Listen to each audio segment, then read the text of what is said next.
अगर आप बिहार से हैं तो कभी ना कभी इस तरह के शब्द आपने जरूर सुना होगा, एक बिहारी 100 बीमारी। ये पहली बार नहीं है जब बिहारियों को बीमारी से जोड़कर देखा जा रहा है।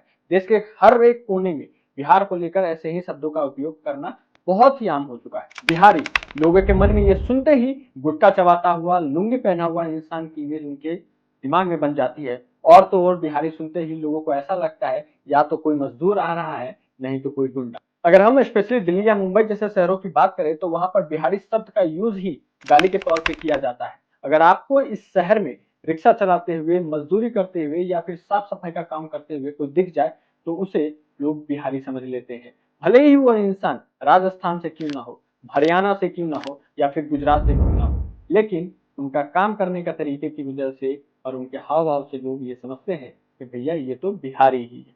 और सबसे बड़ा सवाल तो यही है, आखिर बिहारियों के साथ इतनी नफरत क्यों, इतनी घृणा क्यों? और आज के इस वीडियो में यही हम जानने की कोशिश करेंगे। कुर्सी की पेटी बांध लीजिए, चैनल पे नए हैं तो सब्सक्राइब कर लीजिए और मेरे साथ निकल पड़िए बिहार के जानने के एक नए सफर पे। बिहारियों से नफरत के पीछे कई सारे रीजंस है, उसको हमने कई सारे हिस्सों में बांट दिया है, जिसमें पहला है पॉलिटिकल इन्फ्लुएंस। उस टाइम मुंबई में उनके लोकल वर्कर्स के बाद सेकेंड लार्जेस्ट लेवल बिहार से ही आते थे। बिहार के लोग बहुत मेहनती थे, पैसे भी कम लेते थे, इसलिए उनकी डिमांड पूरे महाराष्ट्र में बहुत ज्यादा हो गई थी और वो सेकेंड लार्जेस्ट लेबर प्रोवाइडर के रूप में जाने लग गए। इससे लोकल वर्कर्स के लिए कंपटीशन ज्यादा बढ़ गया और उन्हें खुद के स्टेट में काम मिलने में प्रॉब्लम होने लगी। उस टाइम महाराष्ट्र गवर्नमेंट स्टेट के डेवलपमेंट और उससे जुड़े प्रोजेक्ट्स को बहुत सीरियसली करती थी और इसी वजह से गवर्नमेंट ने अपने लोकल्स को ज्यादा प्रेफरेंस देने लगे और ये धीरे धीरे बहुत ही ज्यादा भयावह रूप में बदल गया। इस प्रेफरेंस देने के कारण न सिर्फ बिहारी,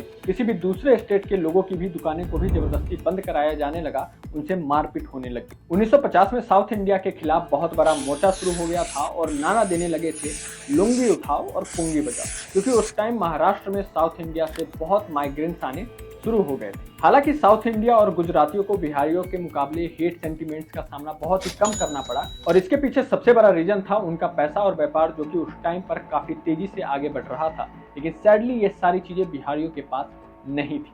लिटरेसी रेट। अब दोस्तों, भले ही बिहार का इतिहास बहुत स्ट्रॉन्ग रहा हो, महान मैथमेटिशियन बिहार से हो, चाहे नालंदा यूनिवर्सिटी हो या फिर गौतम बुद्ध को ज्ञान ही क्यों ना बिहार में ही मिला हो, लेकिन इस बात को इग्नोर नहीं किया जा सकता कि आज का बिहार अपने इतिहास से पूरी तरह दिशा भ्रमित हो चुका है और एक अलग ही दिशा में बह रहा है। आज बिहार लिटरेसी रेट में 61.8% के साथ सभी स्टेट से सबसे पीछे है।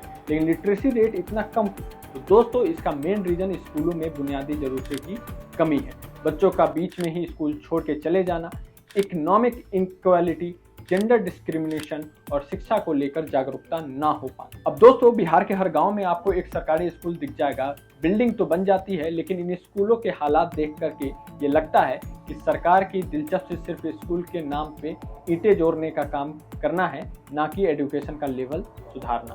बिहार के प्राइमरी स्कूल में कई बच्चों के पास कोर्सेज की बुक तक नहीं मिलती, लेकिन इसके पीछे सिर्फ सरकार को दोषी मानना उचित नहीं होगा, बल्कि कई बार तो पेरेंट्स भी एजुकेशन को इम्पोर्टेंस नहीं देते, क्योंकि पढ़ने लिखने के बाद भी बच्चों को नौकरियां नहीं मिलती तो फिर लोग सोचते हैं पढ़ा के क्या ही होगा, करना इसे मजदूरी ही है, क्यों नहीं पढ़ाया जाए, क्यों पढ़ा करके अपने पैसे बर्बाद किया जाए, अंत में जब मजदूरी ही करना है तो चलो अभी से ही शुरू कर देता है। और इसी वजह से उनके अंदर कोई स्किल डेवलपमेंट नहीं हो पाता है और ना कोई उन्हें प्राइवेट नौकरी मिल पाता है, तो हार दार के उन्हें अंत में सरकारी नौकरी की तरफ ही आना पड़ता है। लो इन एवरी पैरामीटर। दोस्तों, बात सिर्फ लिटरेसी रेट की नहीं है, और भी कई सारे ऐसे पैरामीटर्स हैं जिनमें बिहार का लोएस्ट रैंक रहा है। 15 से 49 साल की महिलाओं में से 60% एनीमिया की शिकार होती है। इसके अलावा गरीबी में भी बिहार दूसरे स्टेट के मुकाबले टॉप पर आता है। वहीं अनएम्प्लॉयमेंट के मामले में हरियाणा और राजस्थान के बाद तीसरे नंबर पर बिहार आता है। दोस्तों, जब हम अनएम्प्लॉयमेंट जैसे मुद्दे की बात करते हैं तो कहीं ना कहीं बिहार के लोग ये कहने लगते हैं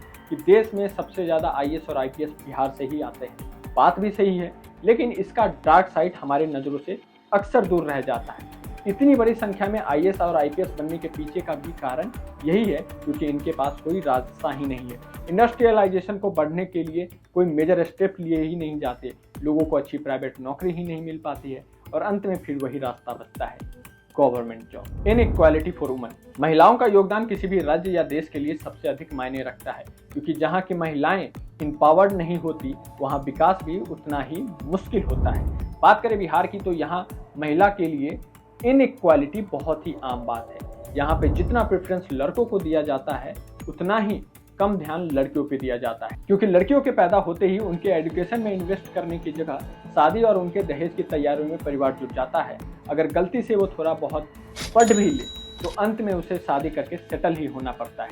सेटलमेंट मतलब सिर्फ शादी। लड़कियों के लिए कैरियर जैसा तो शब्द ही एग्जिस्ट नहीं करता, और कोई भी कैरियर बनाना भी चाहे तो फिर उसके साथ ऐसा ट्रीट किया जाता है जैसे कि उसने आसमान से तारे तोड़ के लाने को कहा हो। जेंडर डिस्क्रिमिनेशन के लिए सिर्फ मर्द ही जिम्मेदार नहीं, इसमें समाज, पॉलिसीज और पॉलिटिक्स बहुत बड़ी भूमिका निभाते हैं। कई लड़कियों के बीच में ही पढ़ाई बंद करा दी जाती है, और कई लड़कियां तो इसलिए स्कूल जाना बंद कर देती है क्योंकि वहां पे तो बेसिक टॉयलेट भी नहीं होती। और यही रीजन है जहां बिहार में 71.2% पुरुष लिटरेट है, वहां महिला सिर्फ 51.5%। और इन्हीं सभी रीजन से बिहार पीछे होता गया और यहाँ के लोगों को दूसरे स्टेट्स में हेट का सामना करना पड़ा।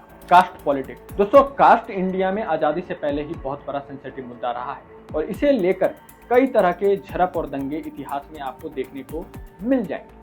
देश को कास्टिज्म से छुटकारा दिलाने के लिए कई एक्टिविस्ट ने अपना कंट्रीब्यूशन दिया है, जैसे कि B.R. अम्बेडकर। लेकिन लेट 80s के दौरान बिहार में कोई नहीं था जो लोअर कास्ट की आवाज़ बन सके। हालांकि यहाँ भी कास्टिज्म की महामारी बहुत अच्छे से फैली हुई थी और लोअर कास्ट के लिए सर्वाइव करना बहुत ही मुश्किल होता जा रहा था। उसी दौरान लालू यादव उभर के सामने आने लगे, क्योंकि उनका नारा था विकास नहीं सम्मान चाहिए। अब इनके सीएम बनने के बाद लोअर कास्ट को सम्मान तो जरूर मिला, लेकिन बाकी का सिस्टम पूरी तरह से खराब हो गया। बिहार में क्राइम रेट हद से ज्यादा बढ़ गया था। दिन दहाड़े हत्या, लूट की घटना ये तो आम हो गई थी, और लोग अंधेरा होते ही घर से निकलना तक बंद कर चुके थे। और यही रीजन है कि उनके शासनकाल को जंगल राज भी कहा जाता है, और ये बिहार के लिए बहुत ही हानिकारक हो गया। इसी तरह का माहौल लगभग 15 साल बना रह गया, जिसके कारण बिहार को हर रूप में क्षति पहुंची। कारखानों में ताले लग गए, लोगों को रोजगार उनसे छिन गया और गरीबी हद से ज़्यादा बढ़ गई। इसके बाद रोजगार की तलाश में लोग पलायन करने लगे, लेकिन अफसोस की बात है जब ये लोग वापस आते तो वोट अपने जाति के नाम पे ही देते। पलायन करने के कारण उन्हें कई राज्यों में काम मिलना शुरू भी हुआ, लेकिन कुछ समय बाद लोगों ने इसकी उपलब्धता ज़्यादा देखी तो उन्हें सम्मान देना भूल गए। बिहार का विकास न सरकार का मुद्दा कभी रहा, न लोगों ने कभी डिमांड की। बस उन्हें रोटी, कपड़ा, मकान चाहिए, और सरकार भी इन्हें इन्हीं बातों में उलझाए रखती थी। मैनिपुलेटिव पॉलिटिक्स, दोस्तों इस बयान को सुनिए।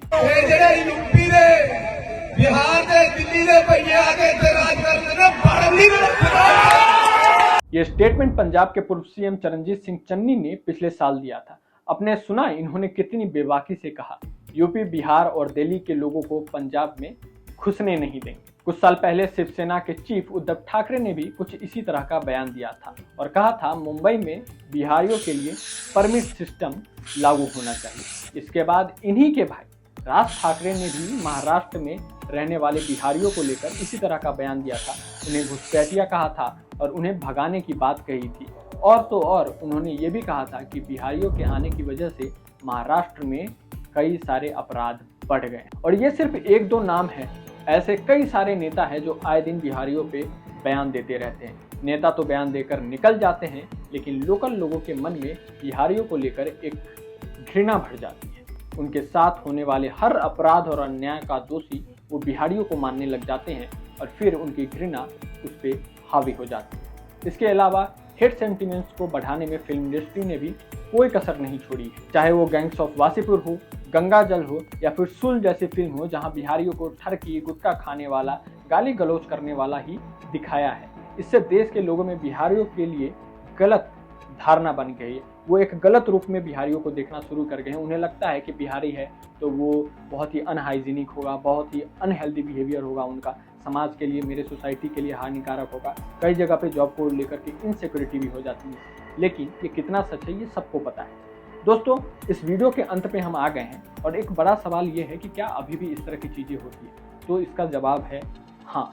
क्योंकि आज भी कई सारे लोग, आप जब बाहर निकलेंगे, दिल्ली मुंबई जाएंगे, तो शायद आपके मुंह पे ना कहें, अगर आप एक अच्छे प्रोफेशन में हैं, एक अच्छे पद पे काम कर रहे हैं, अगर आप रिच फैमिली से बिलोंग कर रहे हैं, तो लोग आपको कभी इस नज़रिए से बोलेंगे नहीं कि अभी तू बिहारी है या फिर साला बिहारी, इस तरह का टोन कभी भी यूज नहीं करेंगे, लेकिन उनके आंखों में वो कसक जरूर आपको दिख जाएगी। लेकिन ये समय के साथ ठीक किया जा सकता है, उसके तरफ हमने पहल भी शुरू कर दिया है। स्वच्छ राजनीति की तरफ बिहार में एक नया दौर शुरू हो चुका है। प्रशांत किशोर ने आकर के एक नई राजनीति की शुरुआत कर दी है।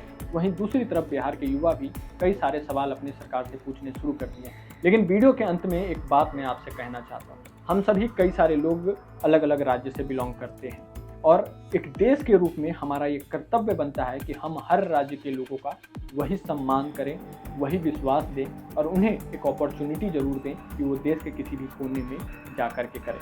ये सुविधा हमारे संविधान ने भी हमारे लोगों को दिया है। और अगर किसी के मन में ये गलतफहमी है कि इस राज्य को पीछे छोड़ करके हमारे राज्य आगे निकल जाएगा तो देश का विकास हो जाएगा, तो आप गलतफहमी में। अगर आप हमारे देश के विकास का संपूर्ण रूप से उज्जवल भविष्य देखना चाहते हैं तो समझ लीजिए कि किसी भी पीछे रहे राज्य की वजह से आप आगे नहीं बढ़ पाएंगे। इसलिए अगर हम चाहेंगे कि हमें आगे बढ़ना है तो हर राज्य को आगे बढ़ना पड़ेगा और एक देश के रूप में हमारे पास इतनी इंडिपेंडेंस होनी चाहिए कि हम देश के किसी भी कोने में जाकर के हम काम कर सके।